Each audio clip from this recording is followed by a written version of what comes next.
최근 온라인에서 뜨거운 반향을 일으킨 한 문장이 많은 사람들의 관심을 집중시켰고 각종 커뮤니티와 유튜브 알고리즘을 통해 빠르게 확산되었습니다. 결혼을 앞둔 신지와 약혼자 문헌을 둘러싼 여러 논란이 불거지는 가운데 대중의 시선은 뜻밖에도 신지의 재산 문제로 향하기 시작했습니다. 그런데 여러분, 여기서 말하는 불안 과연 무엇을 의미할까요? 단순히 은행 계좌에 찍힌 숫자일까요? 아니면 그 숫자 너머에 숨겨진 무언가가 있는 걸까요? 오늘 이야기는 단순한 자산 규모를 넘어서 28년 동안 신지가 지켜온 이름과 그 안에 담긴 고통과 생존의 이야기를 함께 들여다보고자 합니다. 모든 사건은 한 결혼 발표에서 출발했습니다. 신지는 7살 연하의 가수 문헌원, 본명 박상훈과의 약혼을 공식적으로 알리며 팬들과 대중의 축복을 받는 듯 했죠. 하지만 그 기쁨도 잠시, 약혼자를 둘러싼 과거 양다리 의혹부터 무자격 부동산 중개 의혹, 학창 시절과 군 복무 시절의 괴롭힘 폭로까지 수많은 논란이 터져나왔습니다. 문헌 측은 일부 사실을 인정하면서도 대부분의 의혹을 부인했지만 결국 대중의 관심은 신지에게로 쏠렸습니다.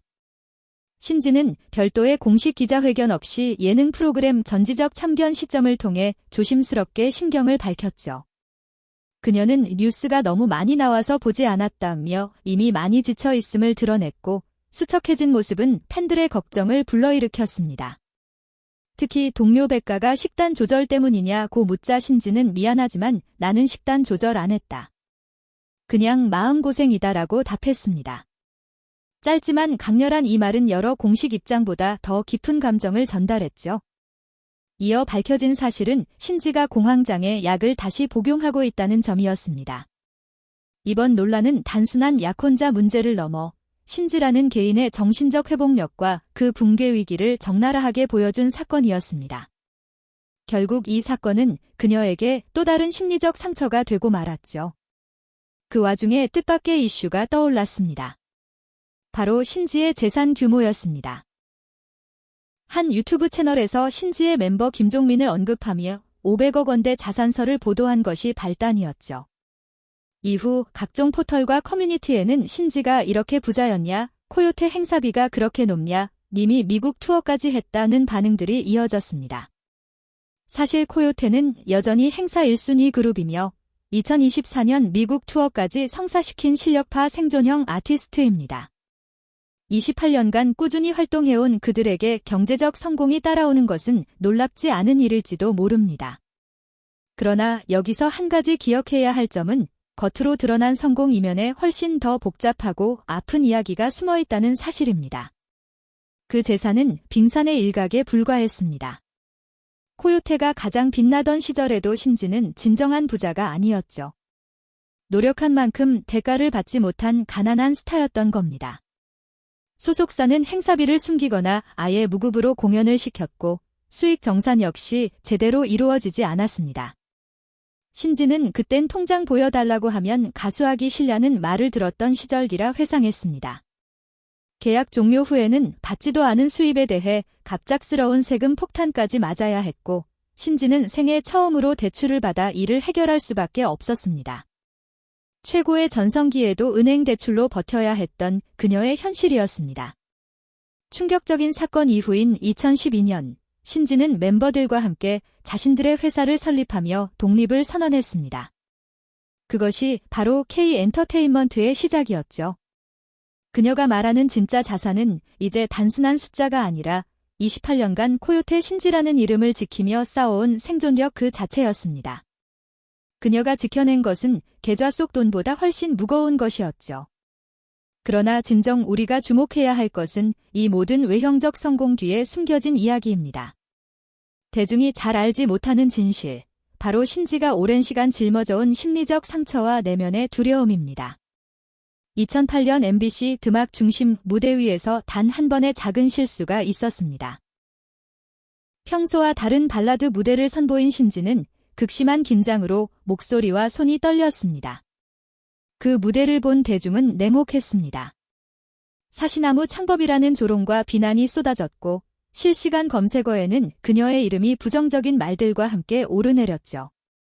그 사건 이후 신지는 단순한 긴장을 넘어 심각한 무대 공포증, 대인기피증, 우울증을 겪게 되었습니다. 체중이 급격히 줄었고 3년 넘게 외출조차 어려워 세상과 단절된 삶을 살았죠. 약물 치료와 상담도 큰 효과를 보지 못했고 삶에 대한 의욕마저 사라져갔던 시간이었습니다. 하지만 신지를 다시 일으킨 것은 놀랍게도 약이나 치료가 아니었습니다. 틀려도 괜찮아, 완벽하지 않아도 돼, 완벽주의를 내려놓으며 조금씩 숨 쉴 수 있게 되었고 그 중심에는 조용히 그녀를 지켜준 사람이 있었습니다. 바로 김종민이었죠. 김종민은 그녀가 무대 위에서 식은땀을 흘리고 떨리는 손을 숨길 때 가장 가까운 곳에서 함께 해준 유일한 동료였습니다. 신지는 질절이 끝나고 간주가 시작되면 안정되는 걸 김종민이 알아요. 그걸 기다려주는 사람이 바로 종민이에요 라고 말했습니다.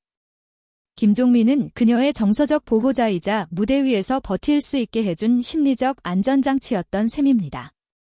김종민은 신지에게 단순한 동료 이상의 존재였습니다. 무대 위 긴장감이 최고조에 달했을 때마다 그녀의 곁에서 든든한 버팀목이 되어주었고 그 어떤 말보다도 위로가 되는 침묵과 따뜻한 시선으로 신지를 감싸주었습니다. 신지는 종민이 옆에 있을 때만이 진정으로 마음의 안정을 찾을 수 있었고 덕분에 어려운 무대를 여러 번 극복할 수 있었습니다. 두 사람의 깊은 우정과 신뢰는 팀 코요테가 28년이라는 긴 시간 동안 흔들리지 않고 성장할 수 있었던 큰 원동력이었습니다. 하지만 그 우정조차도 쉽지 않은 시간들을 거쳐 만들어진 결과물이었습니다. 신지는 과거 소속사와의 불공정 계약과 경제적 어려움, 그리고 잦은 심리적 충격 속에서 자신의 존재 가치를 의심하기도 했습니다. 20대 초반부터 무대에 서서 이름을 알리고 가수로서의 꿈을 꾸었지만 현실은 녹록지 않았죠. 신지는 내가 얼마나 노력해도 제대로 된 대가를 받지 못한다는 생각에 좌절한 적이 많았다고 고백합니다. 당시 그녀가 받았던 불공평한 대우는 단순히 경제적인 피해에 그치지 않고 그녀의 정신 건강에도 심각한 영향을 끼쳤습니다.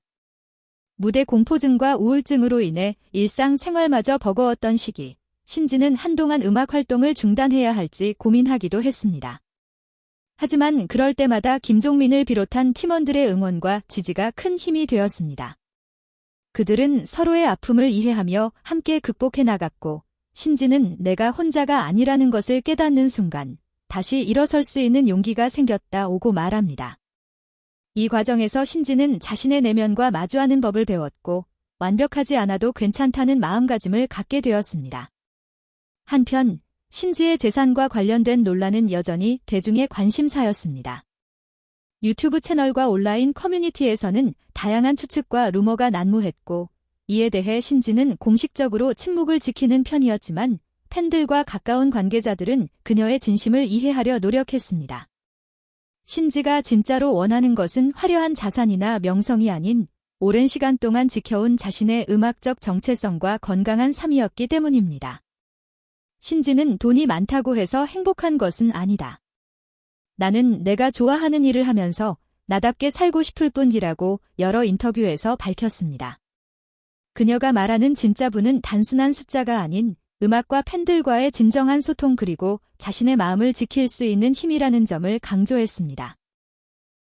오랜 시간 고생하며 쌓아 올린 경험과 그것을 함께 나누는 동료들, 그리고 무엇보다 자신을 있는 그대로 받아들이는 마음이 신지에게는 무엇보다 소중한 자산이었습니다. 2012년 멤버들과 함께 설립한 K-엔터테인먼트는 단순한 회사 그 이상이었습니다. 신지와 팀원들은 그곳에서 자신들의 음악과 활동 방향을 스스로 결정하며 보다 공정하고 투명한 환경에서 일할 수 있게 되었습니다. 이 과정은 신지에게 큰 의미였고 동시에 힘든 시절을 견뎌낸 자신의 가치를 재확인하는 순간이기도 했습니다. 신지는 내가 주인이 된 공간에서 내가 하고 싶은 음악을 할 수 있다는 것은 정말 큰 행복이다라고 말했습니다.